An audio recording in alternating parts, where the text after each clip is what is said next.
In this Architecture Today webinar with program partners Schu, Repurposing the Past, Identifying Value and Making the Case for Change. On our panel, Naila Yousuf from Wright and Wright Architects, Neal Shasore from the London School of Architecture, Esther Robinson-Wild of Robinson-Wild Consulting, and Kate Saunders from Purcell. In a moment, your chair, Ruth Slavid, but first, Schu UK's Commercial Director, Sean Butler. Welcome to the latest in our series of 80 Schu webinars. Buildings are the most long-lasting products that we humans make. They determine where we live and work for decades. So how do we quantify the worth of the buildings we have inherited from previous generations? And how can we make the case for adapting and upgrading our existing building stock? We have 4 expert speakers who will each give a short presentation to explain their approach to the challenge of unlocking the potential of existing buildings and help us set the scene for today's discussion. As a construction industry company, we want people to have a good standard of living in buildings and beyond. Across the generations, for us, the key to this is sustainability. So how can we unlock the value of our heritage and improve the sustainability of the buildings we've inherited through conservation and retrofit projects? And what worth should we place on them in both cultural and environmental terms? I think today's discussion will raise many highly relevant issues for all those interested in the current strategies being employed to maximise building performance. Thank you once again for joining us. I'll now pass you to Ruth, who is chairing this event. Thank you, Sean. I'm really pleased to be doing this because I think there's so much to discuss about heritage buildings now, the way that we think about them, which has become much more nuanced and probably needs to be still more so, both in terms of what constitutes heritage and how we deal with those buildings. And our panel here are really well qualified to do that. Before I introduce the first speaker, I just remind you all, please, that we are having a discussion at the end and we will be discussing the questions that you send in. So do please send them probably as they occur to you so you don't forget. And then we will be picking them out and putting them to our panel.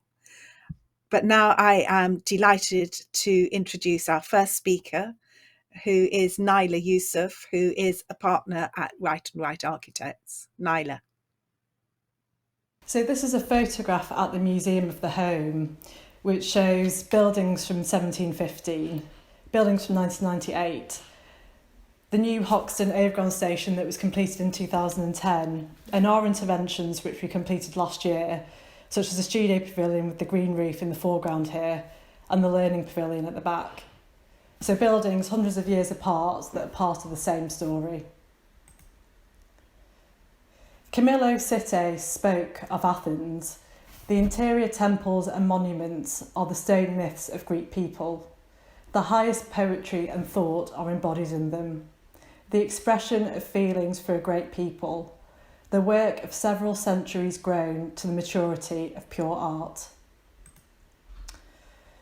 Existing buildings are an embodiment of the community that they represent. And we recently went on an office trip to Athens, and you really can feel the Greek people when you're stood on that hill, centuries of them, a place that stands for one of the first democratic societies that ever existed. But the same is true for all historic sites. The almshouses at the Museum of the Home were built to house pensioners, the worthy poor. But now they represent the local community, such as the Hackney Elders, whose photographs stand in the home galleries. Architectural moves, particularly in the context of an existing building, can be strengthened by the way that they're curated. In the home galleries, the themes are arranged by colour and by volume. So in this area, which is about love and loss, a painting is set within the volumes between the 2 flues of the almshouses.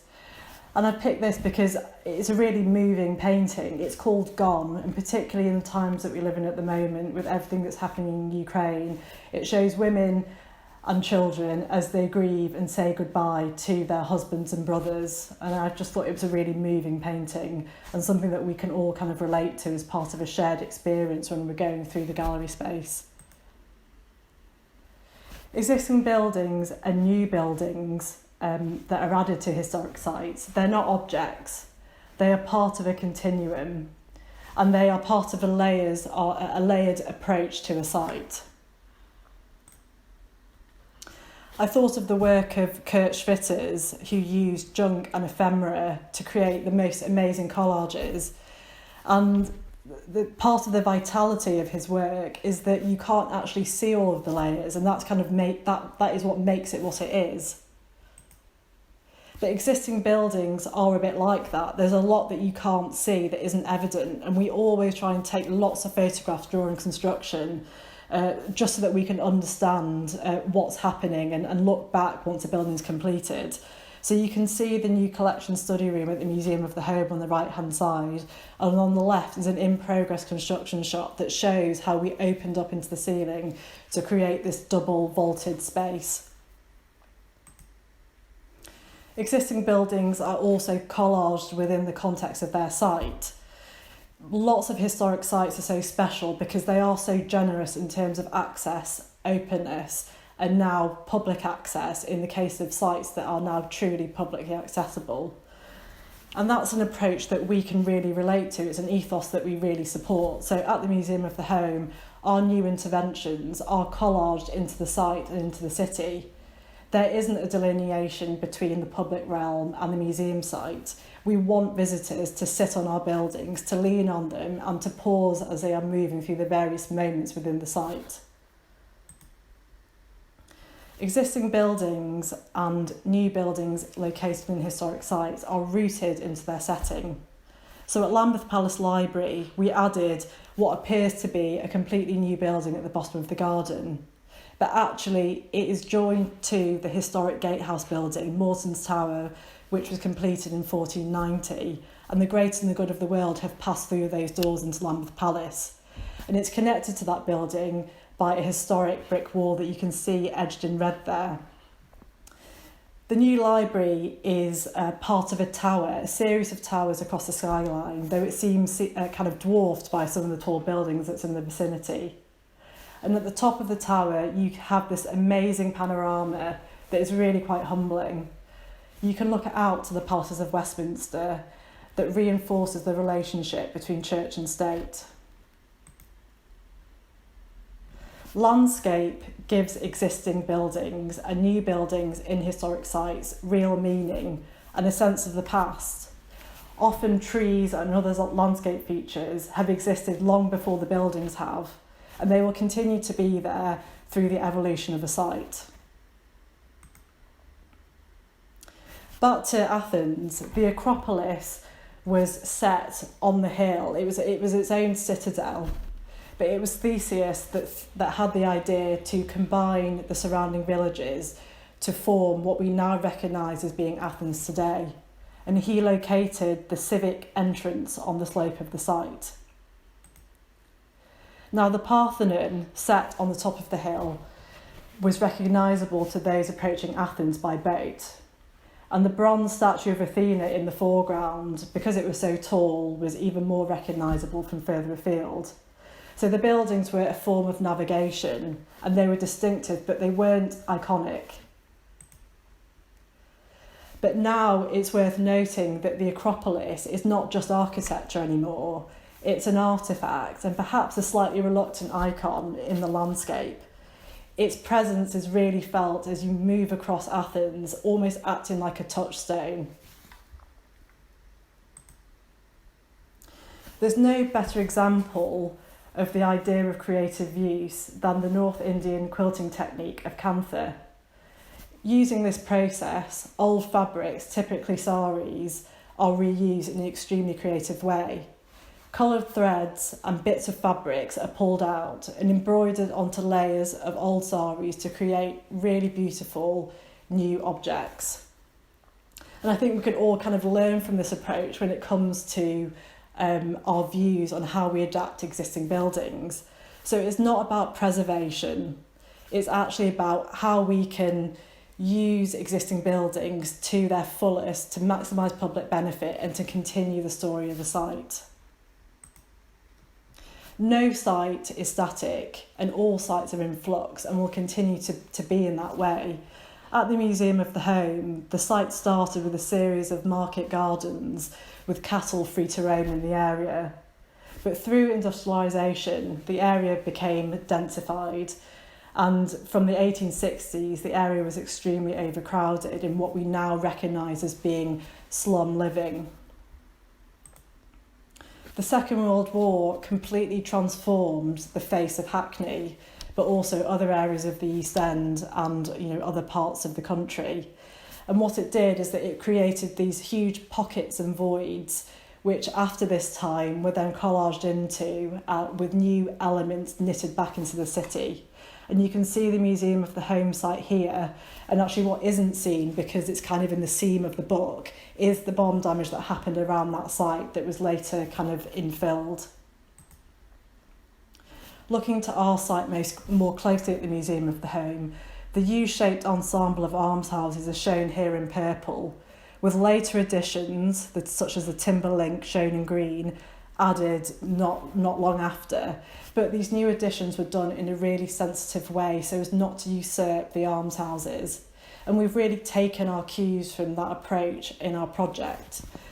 Our new additions are shown in red, the red outline and the red hatch, and they look to kind of complement the existing almshouses and to complement the site, to act as a kind of a touchstone as part of a continuum.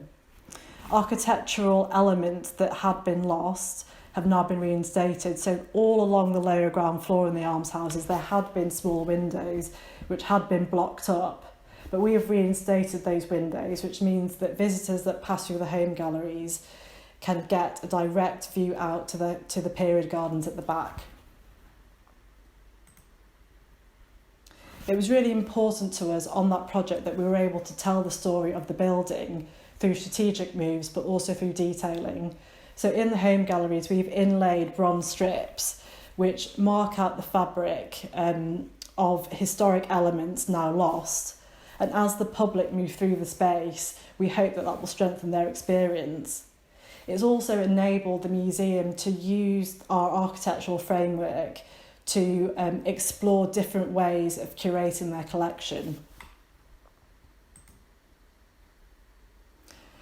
It's often the case that new and old elements can coexist harmoniously to really delighting effects. So the reading room at the Museum of the Home on the left-hand side, you can see the exposed historic beams, complete with carpenter's marks, but also the books themselves, and they are intended to be the showcase of this space set into that double volume. In the central photograph, the historic windows had been blocked up at the back, but we've reinstated these windows, which means that the visitor can kind of understand the scale of the building, but they can also look out to the sky and out to the gardens. The Undercroft Space on the right-hand side is one of 3 volumes, and this is just one of them in the middle. Originally, it was a space that coal would have been dropped off at for the almshouse residents, but later on it became the central plant room for the museum, and it was absolutely jam-packed with kit when we started the project. But by moving mechanical kit elsewhere, it's meant that this amazing soundscape can be installed into this area, and we can also create a physical and visual link out to the middle of the back gardens. Sometimes it might be the case that existing buildings and historic sites are the legacy of quite a complicated and uncomfortable past. That might be links to colonisation, to the empire, or to the transatlantic slave trade. And I think the first thing is about understanding what those links are. So it's about research that enables us to address these issues and to answer these questions. It also gives organisations the agency to challenge preconceptions and accepted notions. So at the Museum of the Home, they commissioned a really interesting installation that was designed by Michael Macmillan called Watching Myself Appear, which documents the experience of a number of Afro-Caribbean migrants, both current and historic. It's also about engaging with new audiences. So in Hackney in particular, there's an extremely varied community, such as the Bengali community, the Vietnamese community, and the Afro-Caribbean community. And it's about allowing them to feel like that museum and that site is theirs and they have ownership over it. And as architects, I think it's our role to deliver a scheme and to adapt existing buildings that enables organisations to tell their story about their site and their collections in the way that they see fit. Existing buildings are an absolutely amazing resource when it comes to sustainability and addressing the climate crisis. At the Museum of the Home, we were able to double existing areas across the site, through some strategic moves that meant that public areas doubled by 50% and exhibition spaces increased by 80%. And that meant that actually the new interventions and the new build elements were relatively modest. And that's something that we should be looking at harder to really make sure that existing building stock is working as hard as it possibly can be before, as a collective, we make the decision to add new buildings onto a site. At Lambeth Palace, we have designed a master plan that will have the site become net zero carbon in operation by 2030. Now, it's an extremely complicated project that our talented team in the office is working on, and it involves replacing antiquated M&E systems, but also making the necessary fabric upgrades, which have to be done in an extremely sensitive way in this Grade 1 listed context. And we know that other historic organisations have been really inspired by the work that Lambeth Palace have commissioned, and they have kind of gone to them as a resource to understand how other historic sites can be upgraded. It is definitely within our reach to make historic sites net zero carbon if that's what we want to do and if we have a commitment to doing that. So to summarise, existing buildings are an embodiment of the community that they represent. They are collages, but they are also collaged into the city. They are containers of history because no site is static. They are deeply rooted in their setting to create a sense of place. And they have links to the past and a legacy which need to be explored. And they hold the key to unlocking the future as an amazing resource which can tackle the climate emergency that we find ourselves in. Thank you very much. That was really interesting. I particularly love that idea of collage, both at the scale of the building and the city. Lots to talk about later. And as I said before, do please send your questions in to enrich our discussion. But for the moment, I am delighted to move on to our next speaker, who is Neal Shasore, who is Head of School and Chief Executive Officer at the London School of Architecture. Neal. So I'm hoping to use my slot to make some provocations and utter some heresies. The past is in trouble, and how we use the past is becoming increasingly troubling. And in order to find a new place for the past in our future, to paraphrase the architectural historian John Summerson, more on him shortly, we can't have too many sacred cows. So what follows is a bit of a meditation on heritage in general, and a little bit on, I suppose, hybridity and decoloniality and inclusivity, and their relevance to the judgment calls we make on existing fabric and heritage buildings. We've had much talk about the so-called erasure of history in recent years. This has been the defensive position against, for instance, the removal of public sculpture and works of art relating to or depicting some of the most egregious participants in the slave trade and British imperial projects, so Colston, Rhodes, indeed Churchill amongst others. And these are fundamentally related to architecture, to space, who determines it, how it's interpreted. And indeed, as ornaments to the city, these were conceived as part of strategies of urban improvement, in some instances drawing explicitly from American urban design discourse, namely through the City Beautiful from the 1890s to the 1920s, of course at precisely the time that many of the Confederate monuments, showing you statues of Monument Avenue and of Robert E. Lee, which have been real flashpoints for the Black Lives Matter campaign over the past few years, were erected.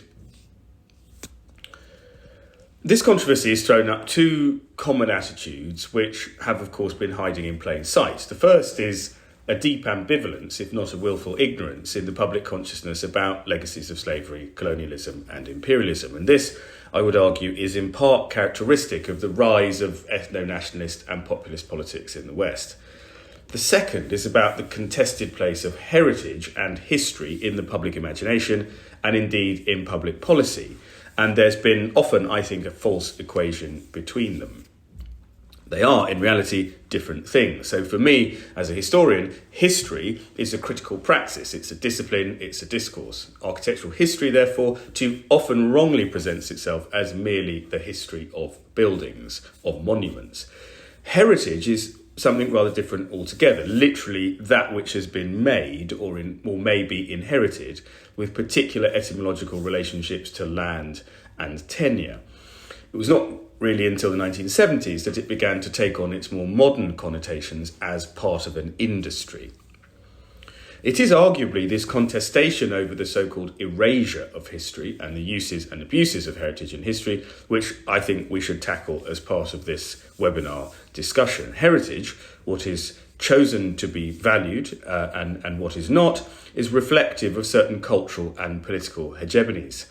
Our heritage system is designed to shore up those hegemonies. An inclusive heritage is practically paradoxical on that basis. And the whole framework, intellectual, regulatory and legislative, could and should be rethought in order to find more productive roles for the past in the present and the future. That phrase, the past in the present, is, as I said earlier, one borrowed from the architectural historian John Summerson.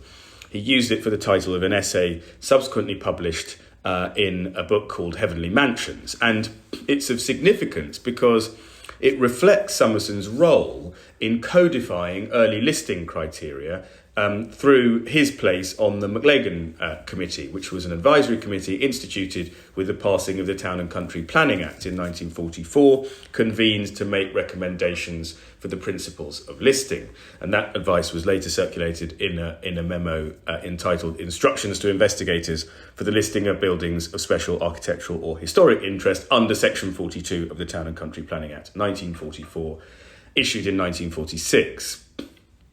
And the committee have been charged with defining the kinds and degrees, as they put it, of special architectural or historic interest for inclusion on the list. So those criteria included individual works of art as a kind of product of an eminent creative mind, not necessarily original creations, but fine examples of their schools, outstanding composition of fragmentary beauties welded together by time and good fortune, sort of ruins, and building that importance as a link of the chain of architectural history. And Summerson's essay gave a kind of intellectual defence of these criteria, split between what he called the literary and aesthetic qualities of built heritage. Literary being those associated with history and continuity, but more importantly, in Summerson's view, the aesthetic category. And I'm quoting from him now, "I believe we should preserve the house of great men only when architecture comes into the picture as architecture, and chiefly when this architecture is itself eloquent of the mind which inhabited it." Indeed, Summerson was very sceptical of what he called character and our ability to preserve it. We should, he said, aim at the things which have the permanent values of architectural order and real artistic quality. So behind the kind of objectivity of these criteria, and by the way, Summerson argued that, quote, the theory and practice of preservation have grown up alongside the habit of objective scientific thought, are of course a number of biases and cultural assumptions. In any case, Summerson was suspicious, though appreciative, of the state's role in all of this, warning that preservationism, quote, may easily become a kind of national ritual, an inglorious fetishism. A building preserved by the state for the nation inevitably becomes an object of prestige, and prestige is a terribly potent anaesthetic where the arts are concerned. I wonder to what extent we might find those words rather prescient in our contemporary context. So, as I say, I think the point I wanted to emphasise was that there were a set of cultural assumptions underlying the seemingly neutral and objective criteria of listing.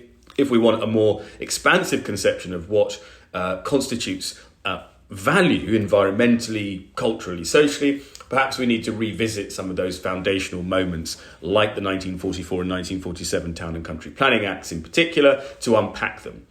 And let's try and then find some of the contradictions and ambiguities and hidden cultural assumptions in those moments. So what I want to do with the rest of my allotted time is just think through a few examples, some more or less oblique, all from fairly prominent contexts, though, to open up some more questions rather than necessarily answer them. The first example I want to give is a piece of installation art. In 2007, the Turbine Hall installation at Tate Modern, the former Bankside Power Station, designed by Giles Gilbert Scott in the late 1940s, was produced by Doris Salcedo, a Colombian artist. Entitled Shibboleth, the work took the form of a great fissure or crack running nearly the full length of the hall from the entrance.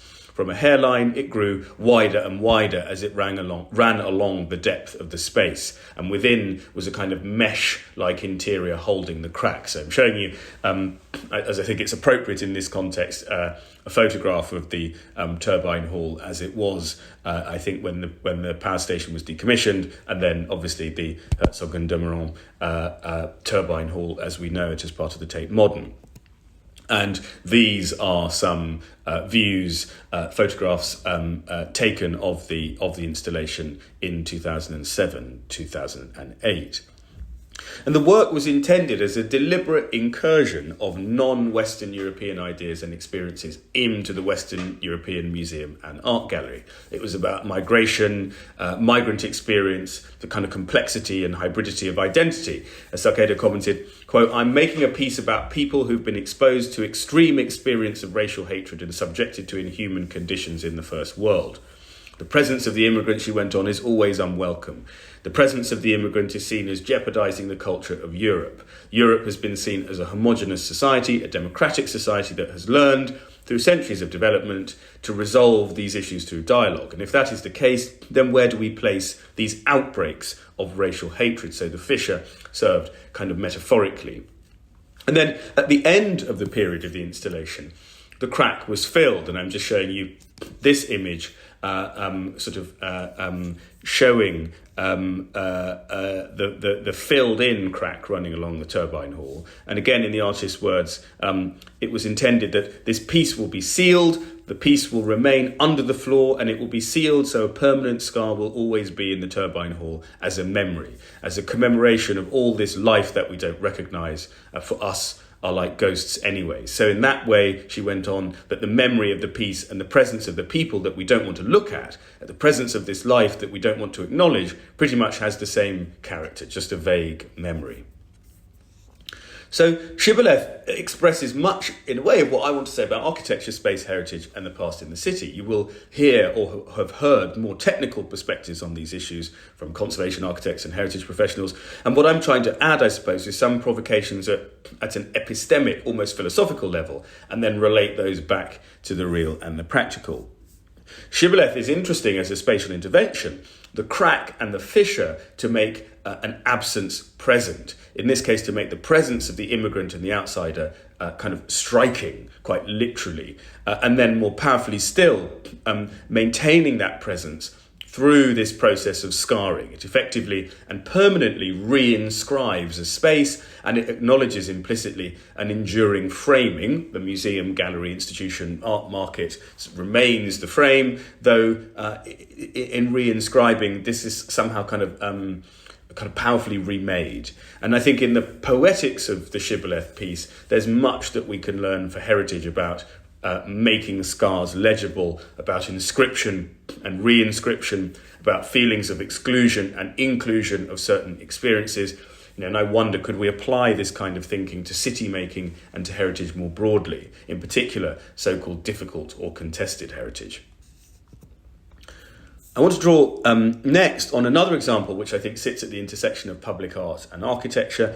A year or so ago, I participated in a discussion for the Architecture Foundation about the City of Antwerp's public art collection, and in particular a site in Middelheim Park, essentially a concrete plinth with a collection of bad sculpture rejected for aesthetic or political reasons. And the public art curator in Antwerp wanted to conceive of this plinth as a kind of open-air storage facility and commissioned the architect Neal Shasore to design to this brief.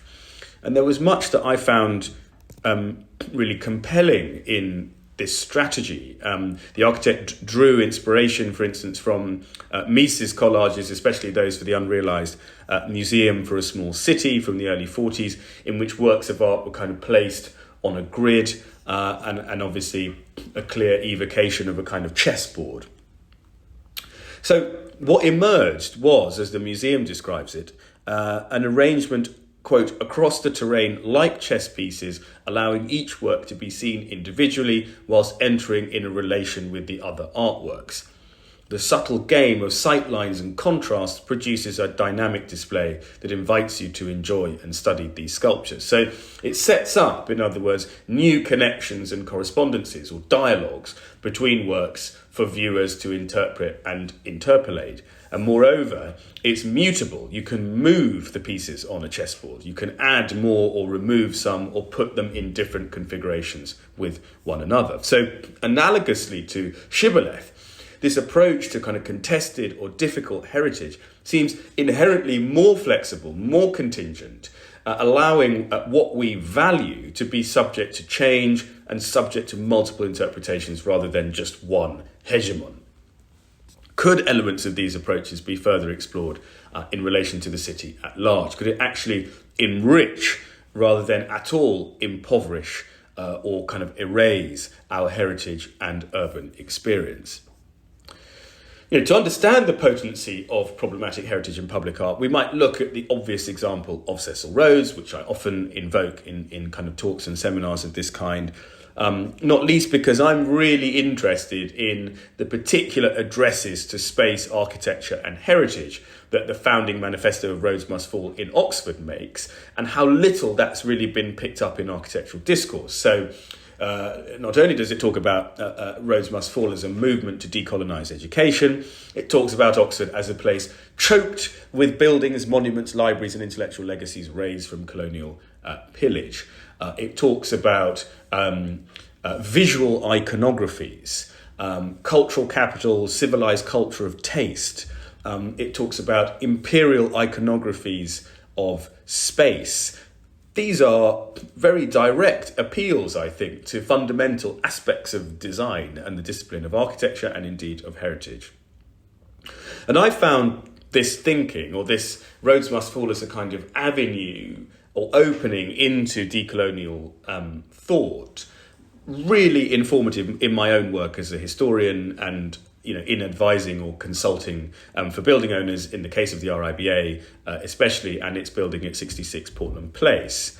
And I think that the work that Rhodes Must Fall and other activist groups have done has been hugely informative in exposing hidden narratives of production of the built environment and the kind of significance that it had to contemporaries. And as part of that, I've become very interested in Empire Timbers, and I'm just showing you an image from the Cambio show by former Phantasma, curated with Rebecca Lewin at the Serpentine Galleries a couple of years ago, in this case showing samples from the Economic Botany collection at Kew, which were originally displayed at the Great Exhibition of 1851.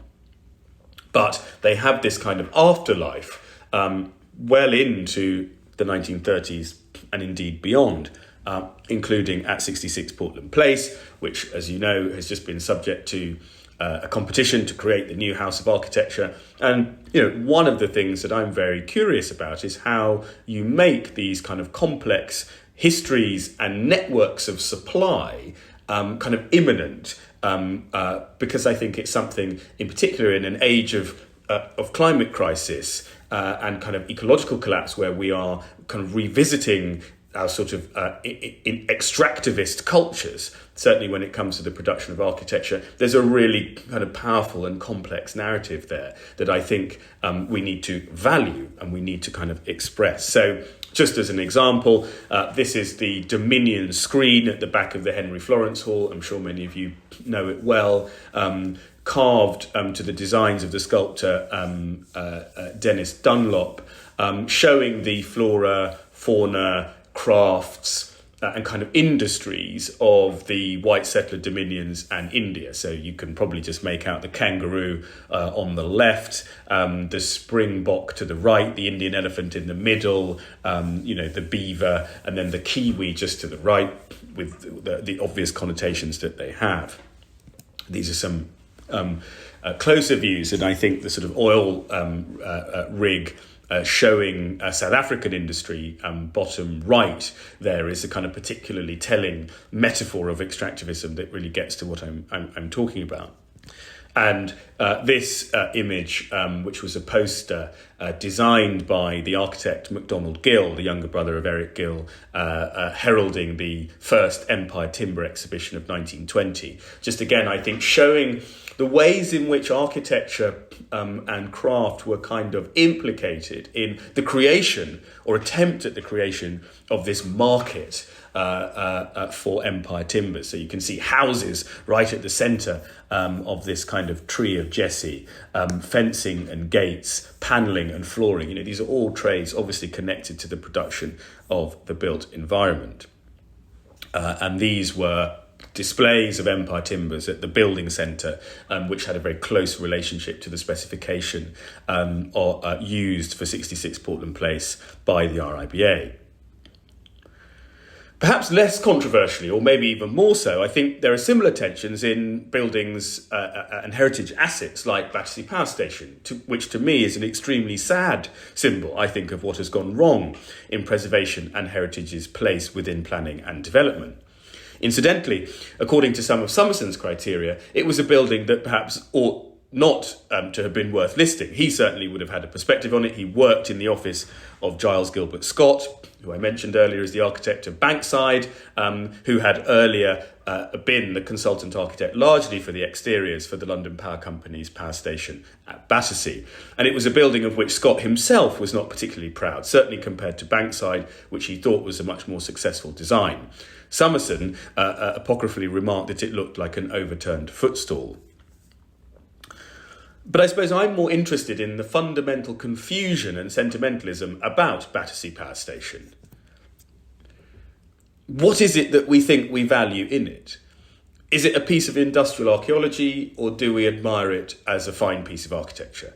It's obviously an iconic building. Its monumentality plays to that for deliberate effect. But, two provocations, we are living through an energy crisis. Our extractive attitude to resources to generate energy is a key driver of climate change. Might the reinvention of Battersea Power Station as a totem of renewable energy might have been a kind of more powerful and effective use of that building and its surrounding site? Could it have served both or at the same time as a ruin, as a kind of paean to a form of extractivism whilst being adapted? Would that not preserve more effectively that which we value? Could our system of protection and preservationism not allow us to make more democratic and more effective decisions about what we do with those kinds of historic heritage assets? And I'll leave that question open and close my remarks for now. Thank you very much, Neal. I'm particularly interested in what you were saying about Empire Timbers, because I know there was a belief for a long time that you could only really build good, strong structures from trees, from virgin forests. And of course, having long got rid of all the ones in England, England was able to carry on for quite some time doing that by importing timbers from all over the empire. Anyway, I'm sure everyone's found different bits of this particularly challenging and interesting. And do please send your questions in for the discussion at the end. But before that, we have two more speakers, and I'm delighted to introduce the next one, who is Esther Robinson-Wild, Director of Robinson-Wild Consulting. Esther. I'm delighted to be participating in this webinar and have the opportunity to highlight projects focused on repurposing heritage assets, and some of which will have and continue to have an impact through being anchors or catalysts for revitalisation of the wider built environment. To talk to the webinar title, I think that highlighting and showcasing successful projects significantly helps in making the case for change, and showing examples of repurposed heritage assets where there have been social, environmental and economic benefits, I think is a really good way in encouraging others to engage in repurposing heritage and help make the case for change. The examples that I will briefly discuss have been supported by the Architectural Heritage Fund, who for over 40 years have been working to promote the conservation and sustainable reuse of historic buildings for the benefit of communities across the UK, and particularly in economically disadvantaged areas. And I am very proud to be involved with them as a trustee and formerly as a project manager on their Heritage Impact Fund. The Heritage Impact Fund was the first impact fund of its kind to focus on heritage. It's a £7 million lending fund that's been enormously successful and has been contributed to by Historic England, Historic Environment Scotland, CADU, Northern Ireland's Department for Communities and the National Lottery Heritage Fund. With the exception of the National Lottery Heritage Fund, all of those organisations that I've mentioned also grant aid the Architectural Heritage Fund and allow us to resource and carry out our current programmes. The Architectural Heritage Fund is a charity, and we also welcome supporters, and information can be found on our website. So the Architectural Heritage Fund said have been going for over 40 years, and I think their longevity is very much down to their evolving and innovative approach to repurposing heritage assets and supporting individuals and organisations in how they go about that. It demonstrates that thinking differently about repurposing heritage assets is nothing new. It has been done for some time, and it's continuing. And I think that there's increased focus on the benefits to be had from repurposing historic areas and historic buildings. And I'm very pleased that greater consideration is being given to the social, environmental and economic benefits by a wider audience. So firstly, I'll touch upon identifying value, which is very much tied to understanding the significance of a heritage asset or assets. And on this, I'm talking from the perspective of my own experience as a heritage practitioner and as one with a background in real estate, finance and development. My role is to assist stakeholders in any building or area understand and articulate the value of the asset. And this is very much from sort of expressing the historical value of it and the architectural, but also the community value of it, the communal value. And this is what I mean by this. It's sort of the perspective, looking at it from the perspective of what it means to people, but also from a financial perspective as well, and specifically viability. I think it goes without saying that a successful repurposing project is one that has to be, it's viable and it's resilient. The fundamental starting point, in my opinion, for any project is really understanding the value and the significance and assessing this in order to understand what you have. This is a very sort of, it seems like a basic concept, but actually it's missed quite often, and proposals for project proposals are formulated without really understanding the focus of the project, and there's real missed opportunities with that, and it impacts the project in many ways, and oftentimes in terms of the time and expense associated with them. So what do I mean about understanding the asset? I mean, this can actually be understanding its construction, its materials, and actually its location, understanding where it sits in its wider context. And this sort of ties in with placemaking, which is very much a buzzword at the moment. And with the placemaking projects that I see, sometimes the focus is very much on creating the new. How can we create a new place for people to enjoy, work and live in, when actually this is sometimes at the detriment of not really understanding what's already there and understanding what people already value about what's already there. Engaging with the local community to understand what they think is important about a building or an area is really a very good way of informing a successful project. And this sort of informed approach, this interrogative approach, can it informs proposals as you go through the process, and it also allows for you to understand opportunities or constraints of a building or an area. With the building, this is in terms of its layout, its type, and sometimes these investigations can highlight areas for change which on face value may not have actually been thought possible. But also it can help save time and money by demonstrating that sometimes a use just isn't possible and you need to go back to the drawing board and ideas need to be revisited. I think that taking this approach, i.e. the robust and sound assessment of what you have, will also help with planners and funders. It demonstrates the project viability is based on a good understanding of what the asset is and what it can deliver. It is generally, and I caveat that it's only generally, it's not always the case, that it's easier to make a successful case for change to a decision maker when good understanding is demonstrated.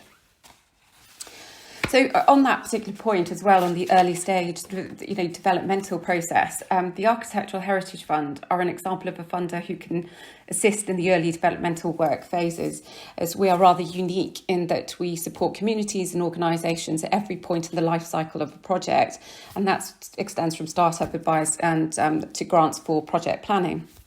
And one of the projects that I'm going to cover a little later has benefited from early stage funding from the Architectural Heritage Fund. So I briefly touched upon who the Architectural Heritage Fund are. To expand on that, we are a leading social investor in creating new futures for historic buildings and have been doing so since 1976. Since that time, we've awarded loans with a total value of 125 million, and that's to over 890 projects. We don't do this by ourselves. As mentioned, we are grant aided by various government agencies, and this heritage sector is very collaborative, and we'll find that many projects that we support will also benefit from funding from other sources. Our work is also aided by grants from organisations like the Pilgrim Trust and the Garfield Weston Foundation. So just to quickly touch on benefits of heritage, and here I've just taken a snapshot from some research undertaken by Historic England. Historic England undertake research, provide guidance, and look at all of the benefits that heritage, that the impacts that heritage has from well-being, and here it's sustainability. And just to highlight, there are real statistics that sit behind these statements, and they can be found in the reports on Historic England's website. But as you can see, statistically, it's been proven that heritage plays a key role in broader economic activity in the UK.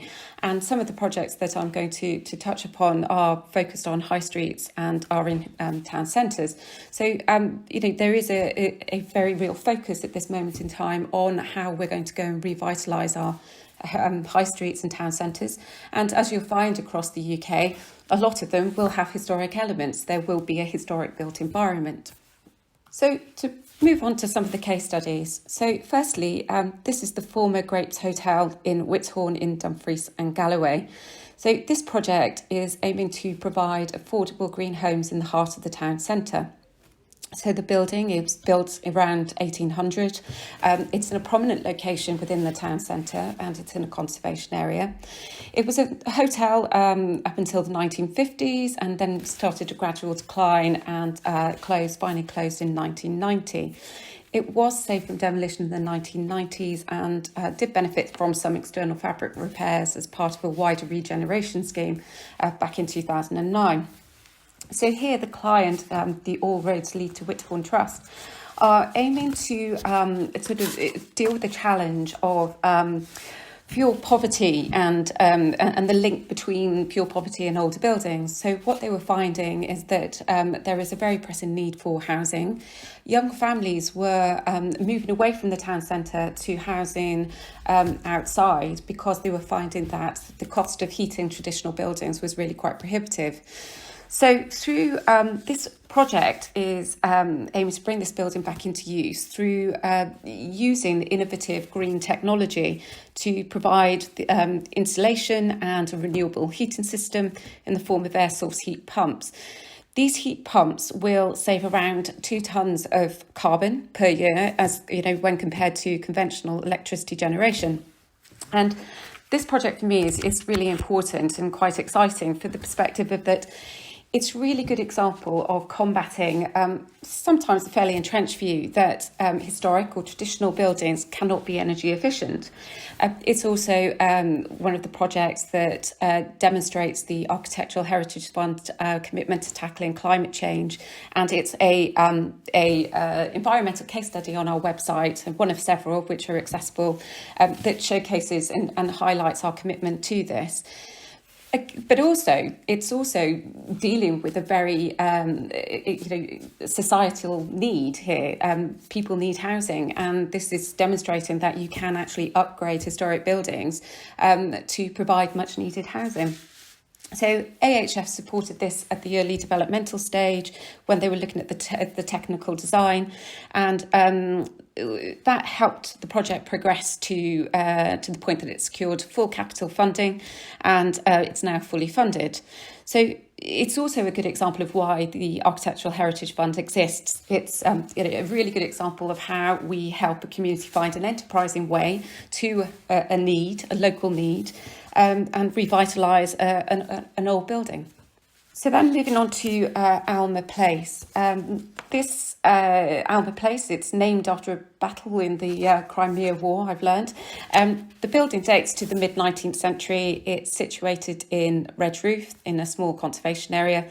The client here is Mustard Seed Property, who work to provide homes for vulnerable adults with learning disabilities and people who are at risk of homelessness.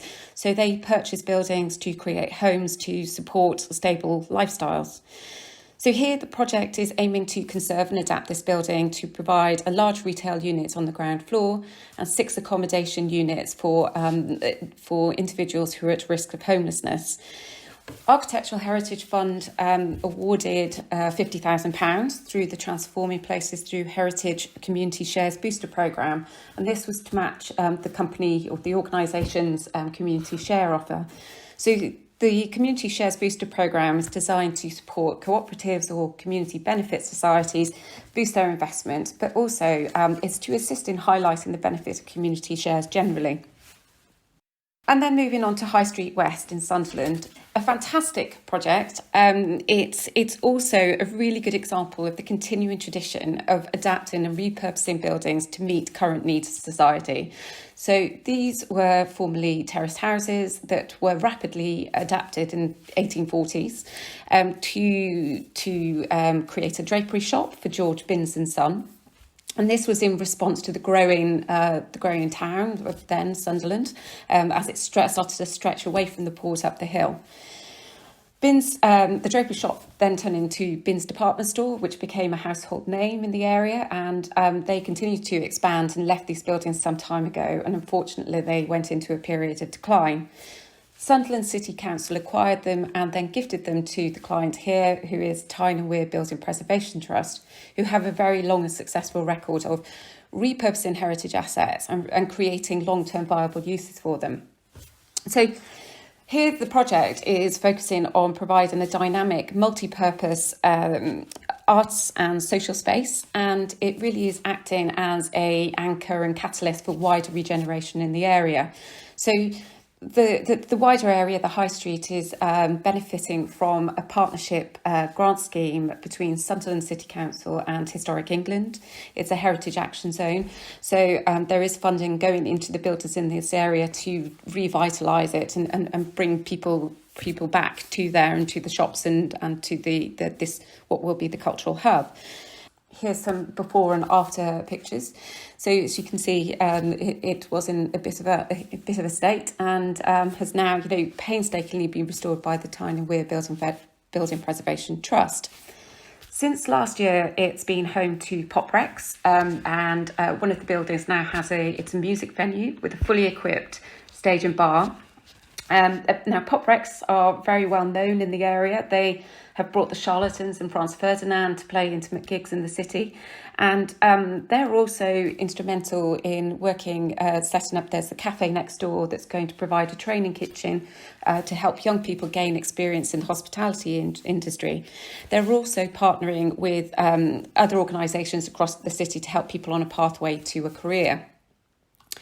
Now, this project has actually garnered quite a bit of media attention, and really specifically for highlighting the issues that we have around our empty department stores up and down the country. And this is an excellent example of how you can repurpose a building or buildings that formerly had one use, slightly, possibly sometimes difficult to adapt, but it shows the art of the possible. I briefly mentioned earlier about how the Architectural Heritage Fund are always looking for innovative new ways and models to aid organisations and communities repurpose heritage assets. And the relatively new model is the Heritage Development Trust. So this is a pioneering new form of community-led property development and ownership, and it's about coming together to revive town centres and high streets. More information can be found on our website on this. Here it just shows you how it can work and who this may appeal to, including multi-building developers and community-based partnerships. We also have this excellent visual on our website as well, which shows you how it can transform a high street and what it can do for a high street. So it's already something that's being actioned. It's in effect in Great Yarmouth, and some statistics are provided on the screen there. So this is a new model, or relatively new model, that we're hoping that will be of great interest to people and showcase and highlight how repurposing heritage can really bring about positive impacts and real benefits to society and the environment. This is it's a non-architectural heritage fund area or supported area. This is Stockport Marketplace, and I just put this one here because it's a really good example of a council focusing on heritage to regenerate a town centre. So here Stockport Council have used heritage to lead that regeneration. They are conserving and adapting historic buildings in the town centre to provide residential use, mixed use. So creating a more of a nighttime economy as well to bring people in, to give an economic boost to the town centre, which usually only has previously had activity in the day. Here at the centre of the photograph is the produce hall, which is a food market that's really at the heart of that new nighttime economy. And I really recommend looking at what Stockport Council have done here, because it's a very good example of heritage-led regeneration.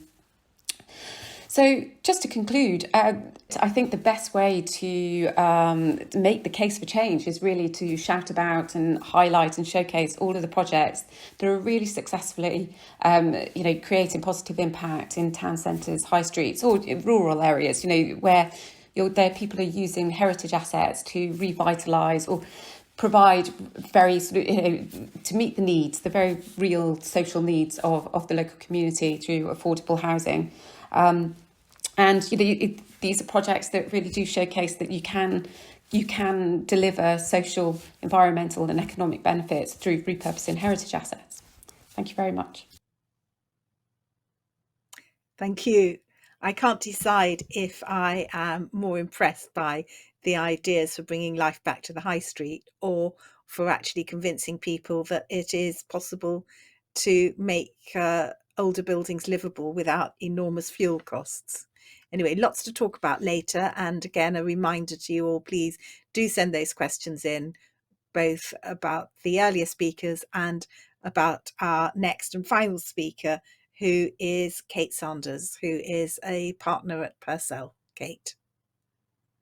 Thank you for inviting me to talk today. The question posed is, how do we value and make judgment calls on what enriches our built environment and what doesn't with regard to existing buildings? So the image on your screen here, is this worth saving? What value does it have? And how do we know if it matters? So hopefully I'm going to answer some of those questions on the next few slides.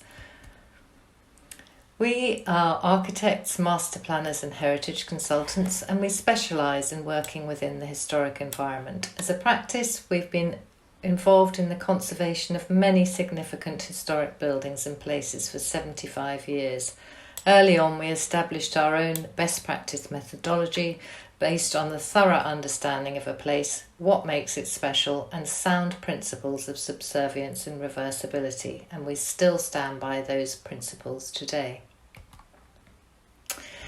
Places matter, and how we repair, repurpose and reconstruct today can improve the quality of life now and in the future. Historic buildings have an important role to play in the regeneration of many of our towns and cities by providing a foundation for their adaptation.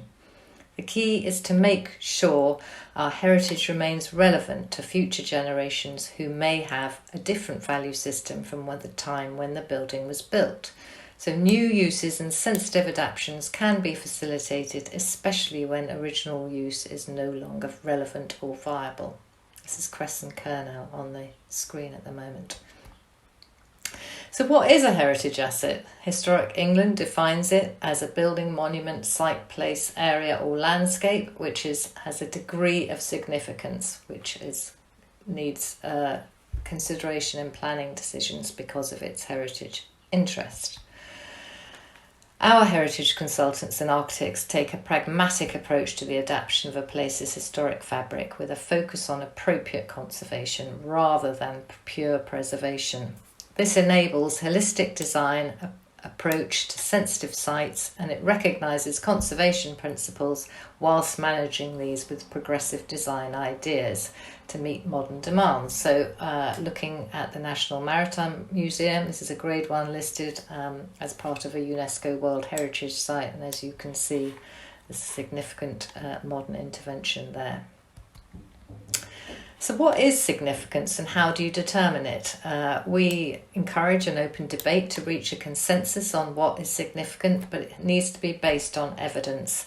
And in order to understand that significance, then we can look at the potential and the limits. And if used correctly, significance can provide the flexibility to think beyond the importance of a place and its physical fabric, but also provides protection for important physical elements of the building and establishes a hierarchy as a foundation for decision making.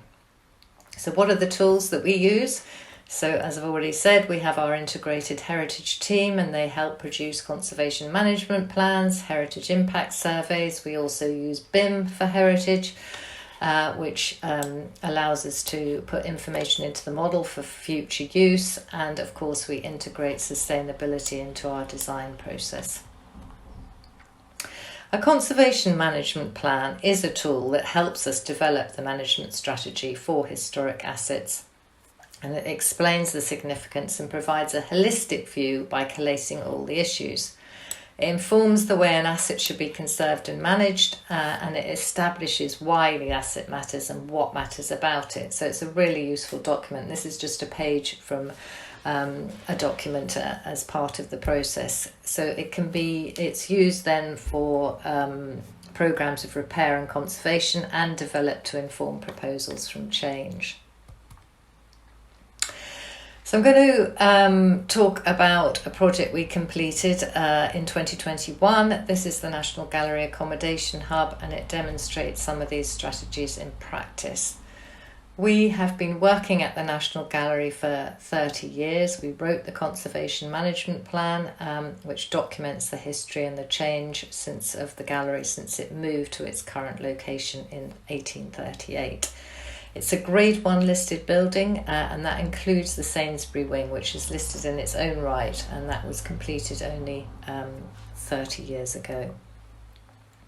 So as indicated by its Grade 1 listing, and there it is in the middle of your screen here, the blue blob, the National Gallery building is of national significance. This is due to its function as the home of the National Art Collection and its design value and associative value with a number of well-known architects. The public galleries and principal facades are the most significant spaces. Its setting in central London as part of the world-famous Trafalgar Square is a registered park and garden is also of high significance. So there is a presumption against change in this area. And as you can see on the screen, the blue are Grade 1 listed building, the green Grade 2 star listed, and the purple Grade 2. So there's an awful lot of important historic buildings in very close proximity of one another. So the problem, where do we put over 250 National Gallery staff which had previously scattered across the building on Trafalgar Square and in Orange Street behind? And this was to free up some space and consolidate a working environment in an already constrained and well-used gallery. So how do we get the building to work for us? So using the conservation management plan, we identified redundant, confined and underused spaces and that were nestling beneath and between the gallery spaces. So the solution was to convert 2 remaining light wells and adjacent spaces at ground and first floor in the 1870s Barry extension. On the screen it's the 2 white rectangles within the yellow area, which is the Barry extension, and that created about 4,000 square metres of workspace in total. The new intervention is designed to enhance communication and community and promote collaborative working and connection between staff. So we've got flexible workspace for agile working, breakout spaces, conference and meeting rooms, and these are all reinforced by views and visual links created by open balconies across light wells. We consulted with both Historic England and Westminster City Council and various pre-app meetings to set out the story for making our case for change. So the conservation management plan with the assessment of the significance set the scene for curating the design and helped as a tool to justify the design decisions with the statutory authorities. As you can see on the diagram on the screen at the moment, the 2 light wells, the larger one here where my cursor is and the smaller one here nestle between the gallery spaces, which remain completely unchanged, and the basement, previously underutilised storage spaces and ground floor create the links between the 2 light wells. But part of the pre-app process, there was a significant outcome, was to revise the design to intensify the office area to the larger light well and keep the smaller one open. So it shows what an important, having that conversation with Historic England and Westminster is an important process as part of finding the solution. So extensive natural light and open space characterise both light wells, each infilled and capped by glass roof lights. The image on the left-hand side creates an informal meeting space and reintroduces a previously forgotten but rather dramatic view of the Belvedere Tower up there at the top of the light well. And the second one to the right-hand side presents the 5 opened balconied floors of desk spaces, collaboration areas around the one unifying light well. Retaining the exposed brickwork of the courtyard walls and not over-cleaning them helps to retain a visual layering of the buildings, and the exposed surfaces refer to the back of house area and mean less intervention within the historic fabric. You can see the exposed surfaces here on the left-hand side and how the brickwork has been cleaned, but it's been cleaned just to allow to be appropriate. So we were also able to reuse the old concrete foundations, and we utilised the existing structure to support the new intervention, and that resulted in significant carbon saving as part of the retrofit and refurbishment. So there's fully glazed light wells and atriums which act as heat reservoirs in the winter and part of the ventilation strategy as a heat recovery unit, and in the summer heat sensors purge excess heat. So in summary, identifying the value and using that to make the case for change, we're looking for options to ensure longevity and sustainability that allows a heritage asset to remain relevant. So we're considering communal value and how a place is valued by the collective and the individual in both the past and the present. We're also looking at environmental and social sustainability to ensure a place can evolve and remains relevant to future generations. Second case study is at the engine shed at the University of Northampton. So this is the image that I showed you right at the beginning of the presentation. This is the final version of it. So we did save it. It was worth saving. So this project involved the repair and the reinstatement in part of the Grade 2 listed fire damaged engine shed. It was transformed from a derelict 1870s engine shed to form a vibrant student union for the University of Northampton. So how did we know that this mattered? So the University of Northampton bought a waterside site for their new campus in 2014. It is the red dotted line on the screen here with the engine shed in the red rectangle. So a master plan was carried out and the area was divided into lots. So the engine shed here on the screen was the single historic building retained on the site. It was a Victorian engine shed and built in the early 1870s, I should say, for the Midland Railway to service trains. It was considered of historic and aesthetic significance as it's rare and unusual example of Victorian railway architecture, and that's partly due to its small scale but also for its polychromatic brickwork facade. It was listed Grade 2 in 1995. There was a fire in 2000 which damaged the building and then it became derelict. So this was what it was like when we started working on it. Our team prepared a heritage conservation management plan which documented the history and the development and the significance, as we've talked about already. A condition survey with the building fabric was carried out to determine the extent of the damage, which then informed the level of repair and the amount of existing fabric which we could retain. So the historical value and using whatever history is present is part of that tool of placemaking. Several uses were considered as part of the overall development, including a gym, which was discounted in favour of a student union hub to complement another student union in the centre of Northampton. This function was then able to retain the historic long view of the open shed, and the reinstated setting of the building allows the original purpose and use of the shed to be clearly interpreted. As you can see on the screen, this is during construction, and you can see the old train tracks here, which are then reflected in the final design. The building houses a cafe, bar, charities and societies, including a cinema club, student welfare and student support nightline, and you can see the finished version on the screen. So using the condition survey, we were able to develop the strategy for the building's sensitive reuse and introduce design solutions which upgraded the envelope to meet BREEAM Excellent and accessibility standards. We replaced the roof and we have got limecrete floor slab, and the external walls are the internal of the external walls are lined with lime hemp insulation, and we have retained and repaired the polychrome brickwork facade.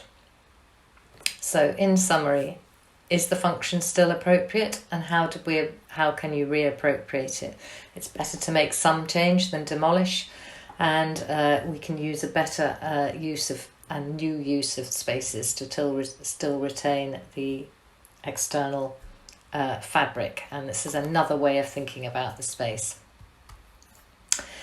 So finally, what do we need to consider? So adapt for the 21st century. People might have different priorities and values than when the building was conceived and built. Some things have accelerated this, such as climate change, the pandemic, obsolete functions and different use requirements. Old buildings are often well built and well thought out, and the key question is, does the benefit outweigh the harm? Then what next? So today we're increasingly looking at significant 20th century buildings. We're working on the more recent past and we're really excited about that. The image on your screen is the Sainsbury wing as part of the National Gallery, which we're working with Seldorf Architects But our approach always follows the principles, and that's consultation and collaboration, and we've developed the design from an informed basis, remembering that small changes can make a big difference, and subservience and reversibility are worth remembering. Thank you. It's really good to see such a clear-eyed view of what will and won't work and the process of thinking. We're now going to move on to the last part of our session, which is the discussion. So everybody's back here. And I'm now going to ask Jason, please, if you can tell us what the first question is. Focus on intangible heritage rather than tangible in the UK may encourage a more inclusive approach to the curation of old buildings/history. Should the conservation of built heritage not be subservient to the conservation of stories? Well, that sounds to me like a question for Neal, so I'll put it to you first. I think that's a good provocation, and is quite possibly a way forward.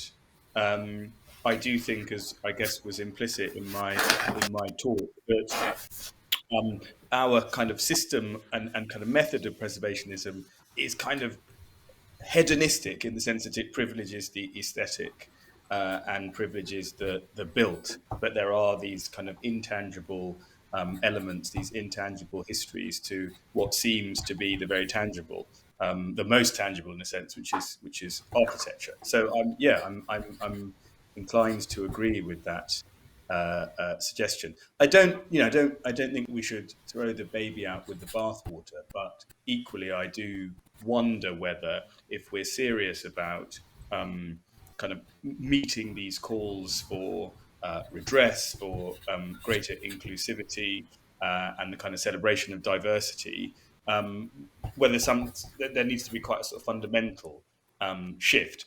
I also think that ties into to climate crisis and ecological crisis. Our whole attitude to what exists and how we interact with it needs to change. I'm always very kind of taken by Morris's kind of vision, I suppose, of the past in the present and in the future, less in what was kind of codified or came to be codified in the SBAB, and more in the kind of vision of the city that he presents, for instance, in News from Nowhere, which came out in 1892, in which the Palace of Westminster has become a dung heap, critically.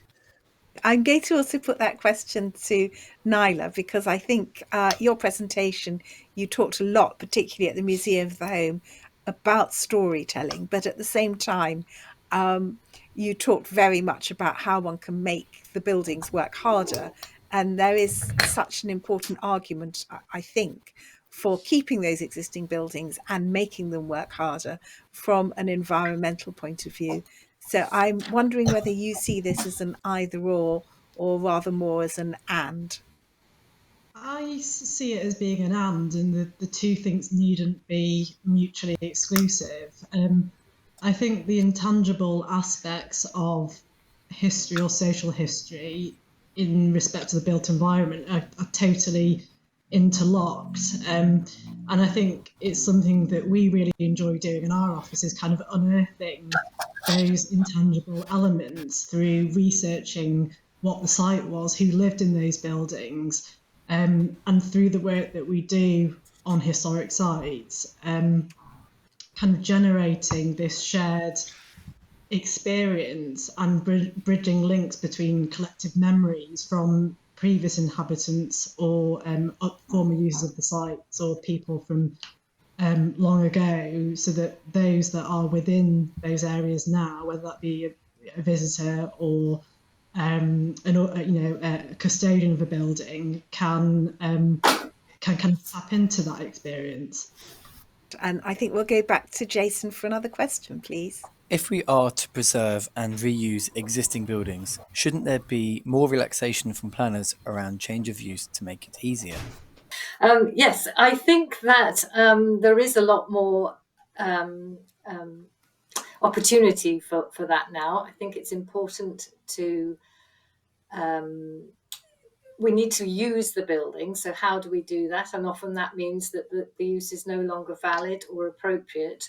And so therefore, I think there is a relaxation of those rules. However, that does need to come from an evidence base. And therefore we need to look at what does changing that mean for the building or the place. Now, does it mean that's a significant intervention which will prevent the original history and the culture and the communal value being forever changed, or are you able to weave that into the change of use? So I do think that with climate change, with the new way of working, with the pandemic, I think people are starting to think about all sorts of things very differently, and everybody on the panel has spoken about those things today. So I think that I think planners and communities are very much part of that now, and I think that is happening. Change is happening.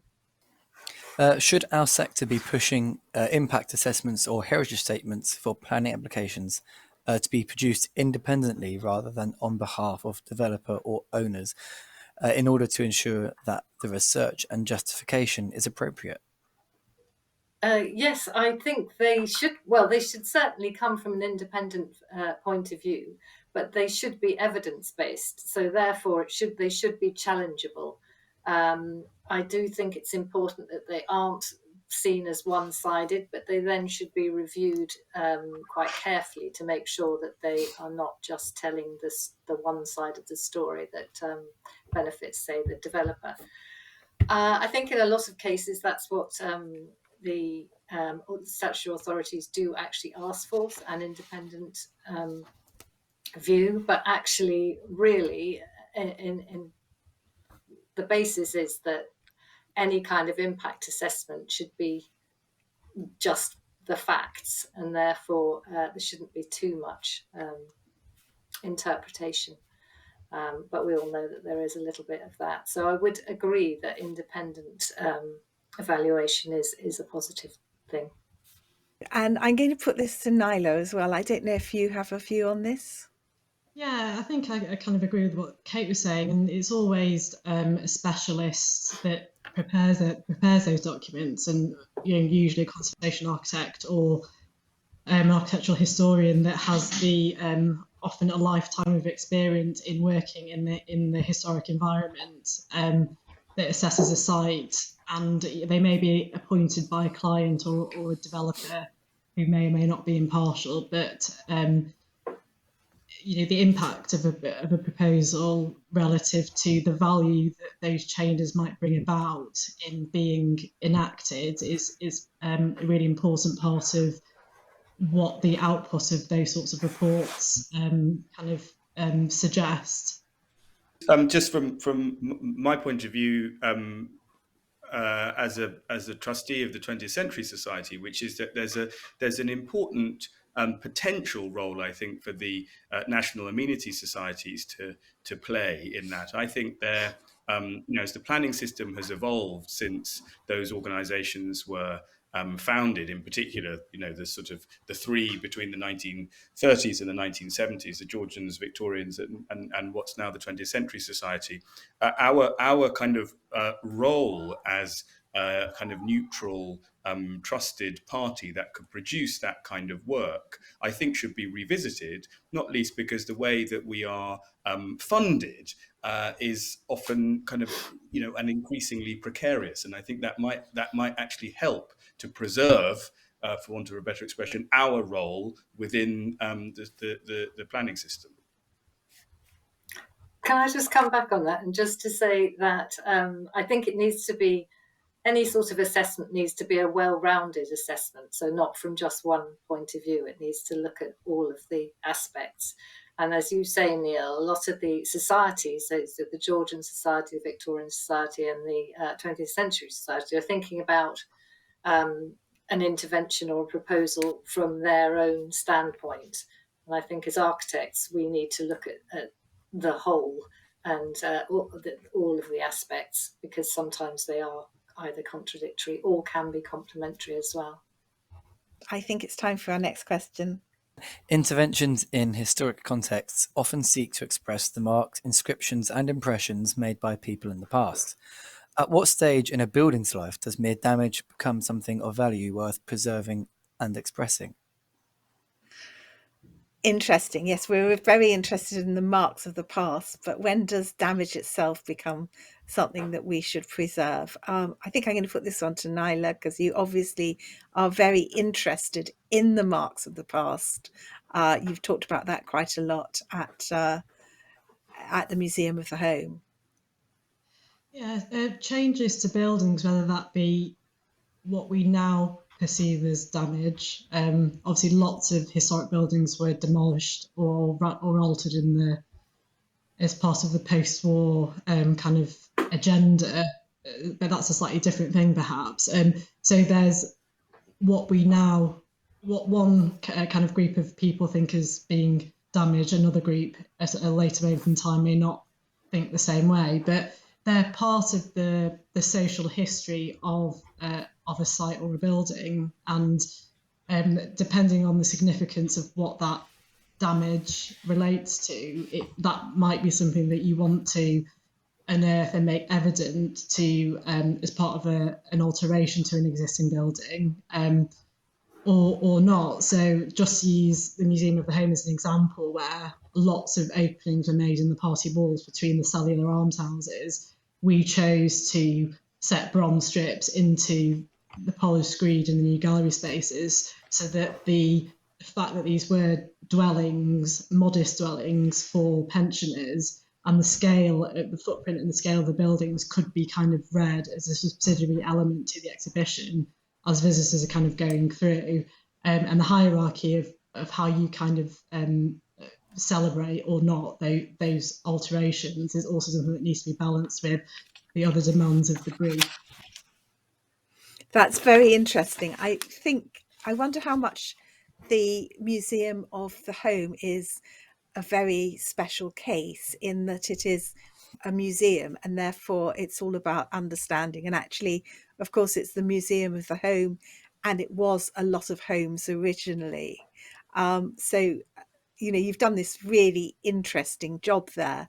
I wonder how relevant it is to other projects. And perhaps, Esther, you can tell me how much you think, in the sort of buildings that you're looking at, people are interested in maintaining sort of a vision of what was there, even if it was a bit damaged. I think it depends on the feature, really, and what element and how it contributes sort of to the overall significance of the building. But then being mindful it's important or interesting to one person could be, it not to another. So I think if you can make a connection with sort of some meaning within the developmental history of the building, then absolutely respond to it and keep it. I think that's sort of really my thought on it. Unfortunately, we have actually got to the end of where we should be. So I'm going to make that the last question. It's just really down to me now to thank everybody very much who's been watching this, to thank Naila, to thank Neal, to thank Esther and Kate, and on behalf of Architecture Today, and also, of course, of our programme partners, Schu, just to say goodbye and look forward to seeing you at another of these events.